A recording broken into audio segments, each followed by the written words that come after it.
تم نے اس کے حضور پیش ہونا ہی ہونا ہے.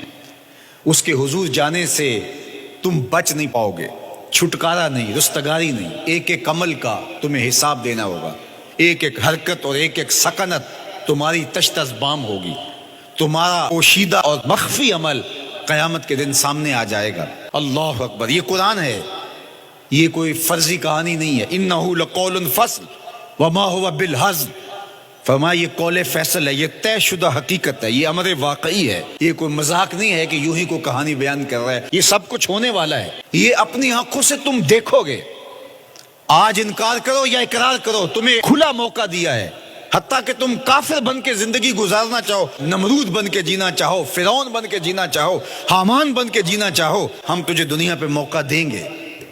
لیکن یہ نہیں ہے کہ جب زندگی کی بساط لپیٹے گی پھر کام ختم ہو جائے گا. نہیں، یہ تمہیں ہمیں فرصت دی ہے، پھر ہم نے تم سے حساب لینا ہے. ایک ایک عمل تمہارے سامنے آئے گا.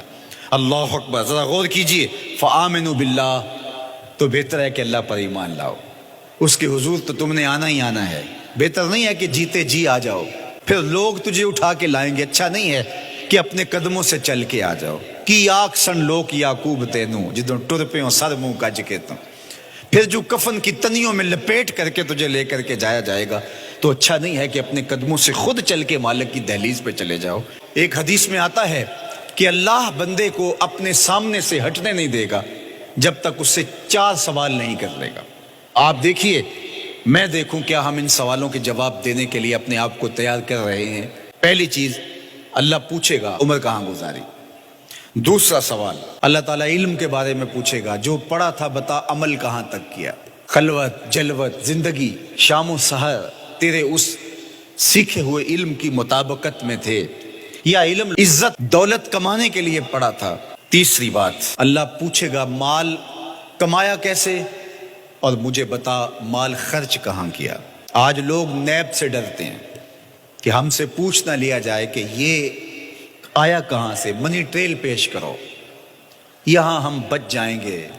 کوئی مکر، کوئی دھندا، کوئی فریب چل جائے گا، کوئی پریشر، کوئی افرادی قوت، کوئی سیاسی اثر و رسوخ، کوئی رشوت، کوئی سفارش، کچھ نہ کچھ تو راستہ نکل ہی آئے گا.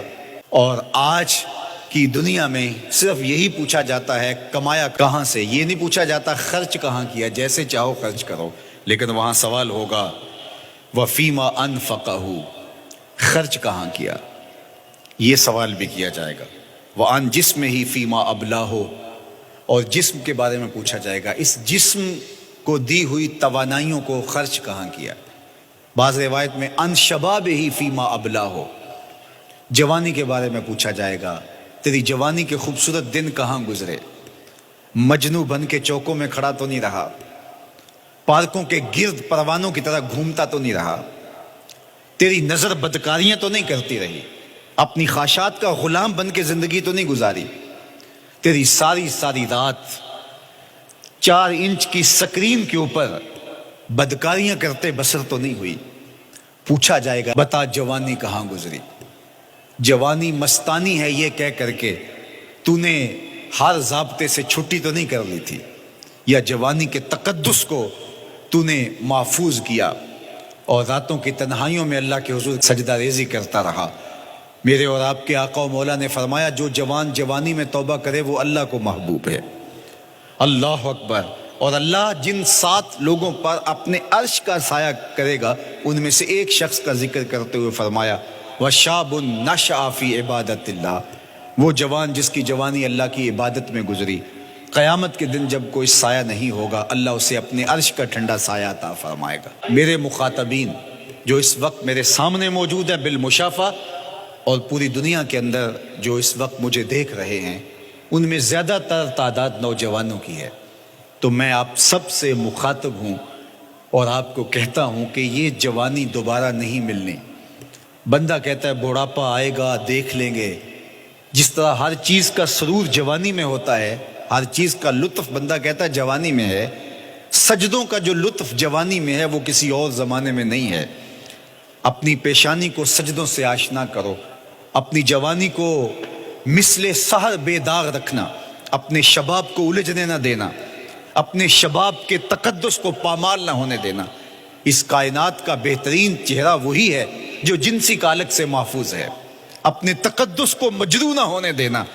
تمہاری زندگی شبنم سے پاکیزہ تر رہے، سحر سے پاکیزہ تر رہے۔ تمہاری جوانی اتنی خوبصورت ہو کہ محمد عربی کو رشک آئے تمہاری جوانی پر۔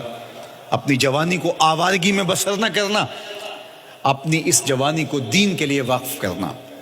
سحری کے سجدوں میں آنسو بہا کر کے جوانی کا لطف کشید کرنا۔ جوانی کا لطف اور مزہ رب کے ساتھ محبت اور رب کے ساتھ عشق کرنے میں ہے۔ جوانی کے اندر دل کی بےتابیاں، دل کی بے چینیاں اور دل کی بے قراریاں ذرا مسلح پہ لے کے آؤ۔ عشق کرنا ہے تو کسی آوارہ سے نہیں، عشق کرنا ہے تو رب العالمین سے کرو، آمنہ کے لال سے کرو، تو پھر دیکھنا کہ یہ جوانی کیا نور بخشتی ہے۔